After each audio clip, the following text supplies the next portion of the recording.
এক বাদশাহ সুলাইমান নবীর কাছে এলো। অনেক কথা তার সঙ্গে হলো। কথা হতে হতে এক সময় বাদশাহ উনি বললেন, আল্লাহ তাআলা নবীকে নিশ্চয়ই কোনো খবর করেছেন, নবীদের সঙ্গে আল্লাহর খবরের সম্পর্ক থাকে জিবরাইল মারফতে, তো সেগুলো আসেনি। এতটুকুই বললেন যে তোমার মওত হবে সমুদ্র দ্বীপে। তো বাদশাহ হাসতে লাগলেন, আমি সমুদ্র দ্বীপে যাব না, তা মরবো কেন? সমুদ্রের মাঝে যে দ্বীপ, সেইখানে মওত হবে।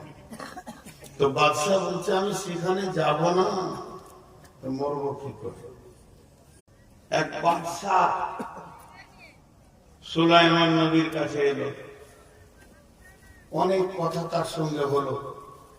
কথা হতে হতে এক সময়